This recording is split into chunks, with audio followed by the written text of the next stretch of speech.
Essa é a apresentação do trabalho 2 de redes. Vou começar aqui com uma demonstração.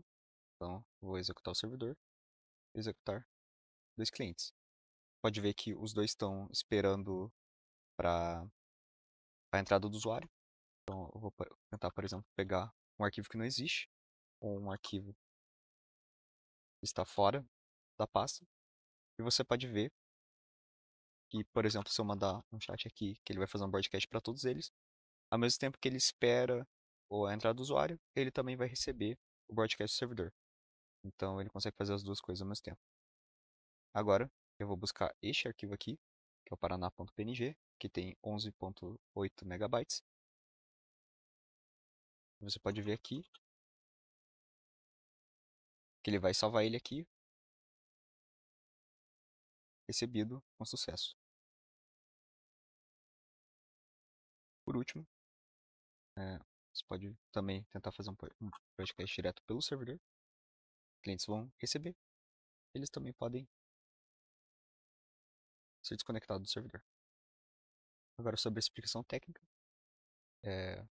eu vou explicar primeiro como funciona o protocolo para separar os comandos e metadados dos dados brutos da string.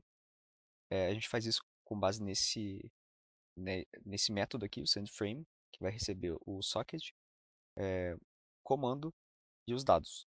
Então ele vai criar um header de tamanho fixo de 10 bytes. Você pode ver que ele vai colocar metade dele para o tamanho do comando e a outra metade para o tamanho dos dados. Então, por exemplo, se eu mandar um comando de tamanho 5 e dado de tamanho 50, ele vai ficar aqui 5 e aqui 50.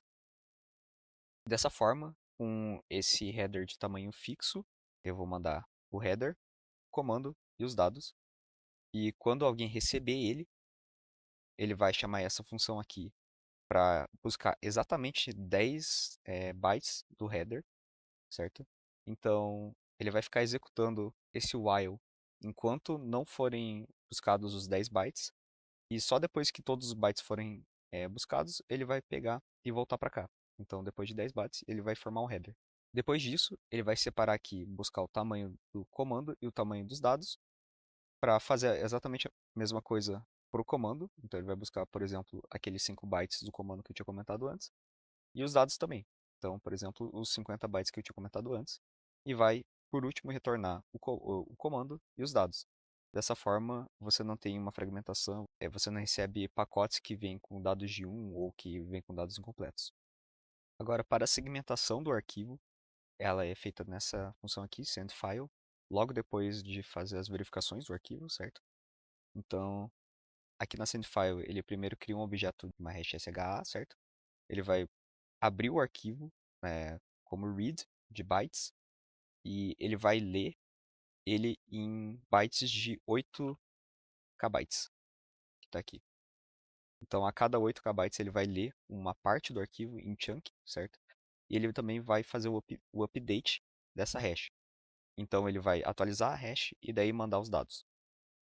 E daí, só no final, que ele vai pegar e mandar que finalizou o arquivo com essa determinada hash. Aqui no cliente, então, ele vai nesse write file aqui, ele também recebe segmentos fragmentados, certo, do arquivo. E ele vai também aqui atualizando essa hash do lado do cliente. E logo também no final, quando ele já tiver finalizado a transferência do arquivo, ele vai pegar e fazer a verificação dessa hash aqui, para ver se as duas batem.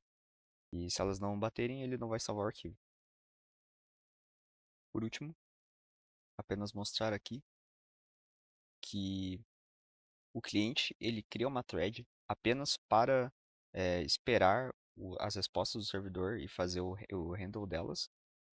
E a thread principal, digamos, o main aqui, é a que vai ficar escutando os comandos dele para serem enviados para o servidor, certo?